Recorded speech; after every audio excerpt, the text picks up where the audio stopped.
As a mother of two small boys, I think we may have to find a securer way of helping our children. Princess Diana's lost letter to Prince William has finally been revealed, and its contents could shake what we thought we knew about her last words to her son.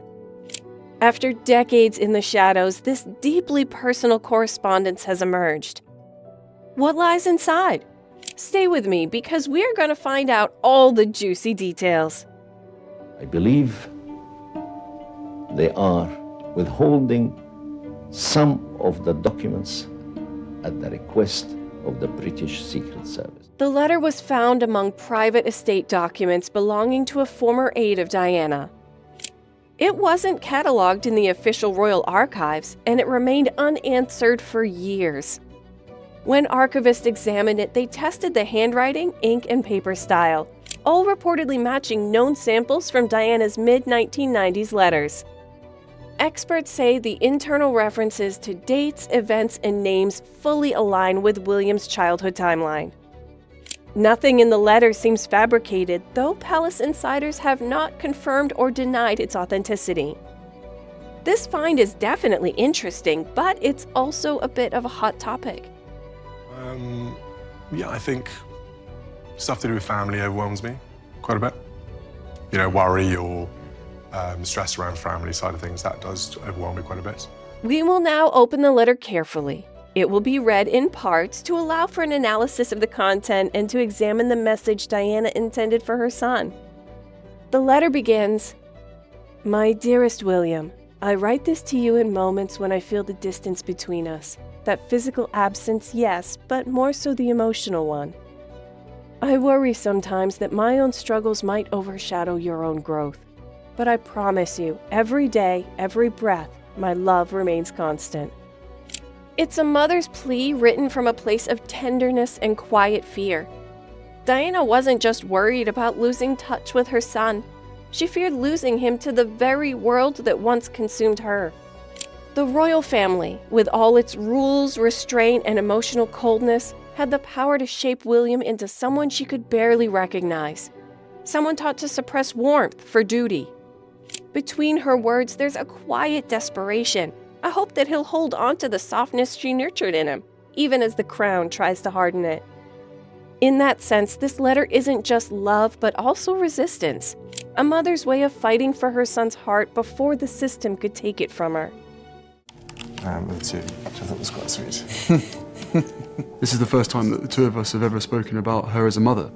Believe it or not, you and I are both in this photograph. Right. Okay. You're in the tummy. Oh, nice. Yeah.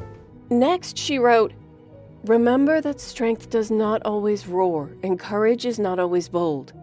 You will face trials, some that others cannot see. But you are never alone.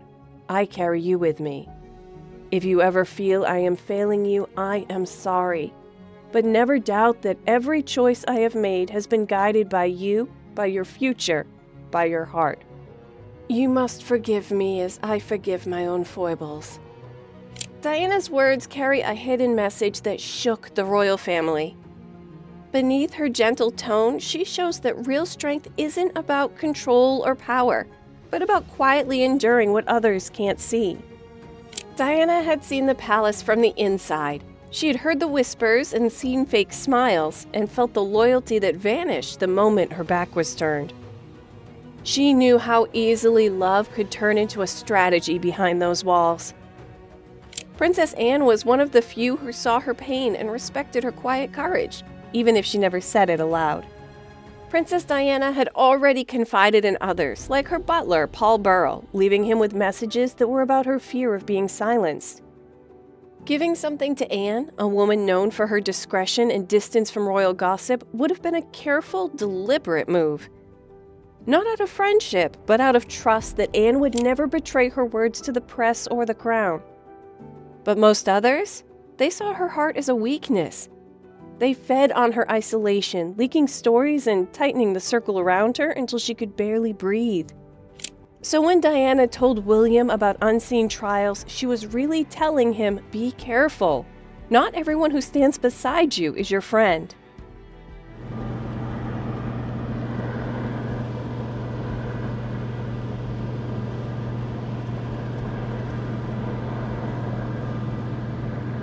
Later in the letter, Diana writes, "I have faith in you, your compassion, your integrity. As you grow, carve your own path. Just promise me, keep it kind." Those words are a whole new level when you realize what she's really saying. It's an actual plea for humanity. She's telling William to stay grounded, to hold on to the softness the palace often demands he hide. That final line, "keep it kind," feels simple, but it's actually a quiet act of rebellion. Back in those days, Diana experienced the most painful blow when secretly recorded phone calls and private letters, meant only for those she trusted, were leaked to the press, exposing her deepest thoughts to the world. Keep it kind was Diana's way of telling William not to let the same bitterness consume him, not to lose his heart as she nearly lost hers. Beneath her calm tone lies the voice of a woman who had been betrayed, used, and silenced, yet still chose love over vengeance. It's almost tragic when you think about it. The boy Diana protected with every ounce of her being now stands beside the very woman who tore her marriage apart. William grew up watching his mother's heartbreak unfold in public, seeing the pain in her eyes every time Camilla's name was whispered. And now, decades later, that same woman sits at the heart of the monarchy, wearing the crown that once should have been Diana's. It's a twist of fate that would have broken her heart, knowing her son had to make peace with the person who caused her so much suffering, all in the name of duty and image. There's so many coincidences, so many odd things that just don't add up. Everything sort of smells. This letter sits within a much larger and far darker context. Years before her death, Diana wrote a chilling note to her butler, Paul Burrell, confessing that she feared an accident in her car would be planned by someone close to her. That single line has fueled decades of speculation, suggesting she believed powerful figures might want her silenced. If this newly revealed letter is authentic, it could fit seamlessly into that web of secrecy. Beneath the warmth, there's unease, the feeling that she knew danger was closing in. Her note to Paul Burrell wasn't her only sign of fear. Friends recalled how she spoke of being watched, how her phone lines felt unsafe, and how cars seemed to follow her. In the months before her death, she confided that powerful people wanted her out of the way. Reading her letters now, the tenderness takes on a new meaning. They revealed a woman who sensed the danger closing in, trying to leave honesty behind while still protecting those she loved. Once again, the palace is at the center of the narrative. This is just the tip of the iceberg. The drama that is about to unfold between the royals will trigger an avalanche of social media reactions.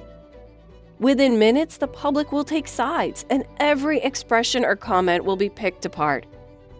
Old memories will resurface, like Diana's story, Camilla's presence, and the growing tension around William and his family. What was once whispered behind closed doors will spill into the open, reminding everyone that even the most guarded dynasty can't hide its fractures forever.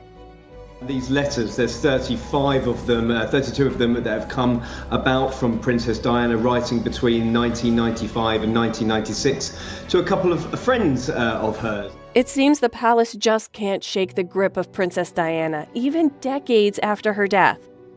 What does all this mean now? And is there really a hidden message in this letter? Share your thoughts in the comments below and make sure to like and subscribe, because the new wave of royal drama is just starting.